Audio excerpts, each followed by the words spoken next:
Prosecutor out in Arizona ripping into far-left Manhattan DA Alvin Bragg as she refuses to extradite a career criminal accused of murder in New York City.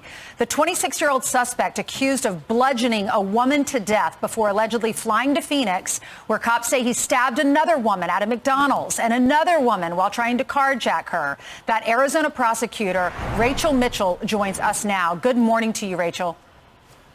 Good morning. Good morning. Thank you. On behalf of the women around this country, thank you so much for being so strong. So tell me what went into this. Why did you decide to keep him there in Arizona and not send him back, to extradite him back to New York?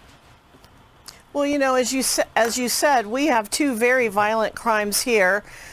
We have two women that were stabbed, and he is facing a lengthy mandatory prison sentence here.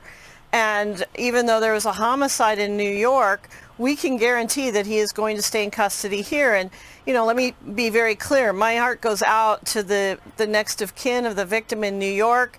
And, you know, this is no, I'm not casting aspersions on the NYPD either. They did a hard job in putting this case together. But we have a case here and we have him in custody. Yeah, we love our police officers here. It's the DA that is letting so many people out, and our laws here, no bail laws. The DA spokesperson said this, and I want to get your reaction. Here's his statement. He says, "It is deeply disturbing that DA Mitchell is playing political games in a murder investigation. New York's murder rate is less than half of that of Phoenix because of the hard work of the NYPD. It is a slap in the face to them and to the victim in our case to refuse to allow us to seek justice and full accountability for a New Yorker's death." What's your reaction? Well, my reaction is that I'm putting the victims first and making sure that he stays in custody. And again, this is not casting aspersions on NYPD. But, you know, it was just a couple of weeks ago that some of the illegal immigrants that were in New York City who beat up on police officers were let go. They were flipping the camera off as they walked out of jail. And guess where they ended up? 4 of them ended up in Maricopa County, and they had to be taken into custody here.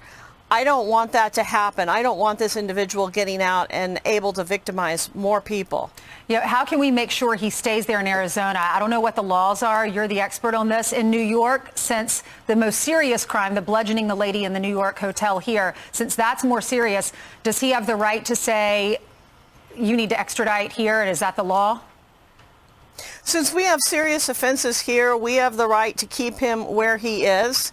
And so we're going to do that. And I want to be very clear to the public. We're not saying that he will never be prosecuted in New York for what he did, but we're saying we're going first. And that way, when we secure a prison sentence on him, that has to be honored when he is extradited to New York City. What normally will that prison sentence be for what he did there in Arizona? Well, and, you know, I have to say that people are presumed innocent until proven guilty. But if he is convicted of just one count of attempted murder here, that carries a sentence of 7 to 21 years in prison. And, of course, we have multiple counts and 2 different victims. Yeah, I'm with you. I'm sorry for his family. I'm sure it's heart-wrenching for them to see this all over the news. However, we have to protect the women around this country because this continues to be a pattern. He's not convicted yet, but allegedly he has a long rap sheet, and it continues. He targets these women. So on behalf of women around the country, again, I thank you so much.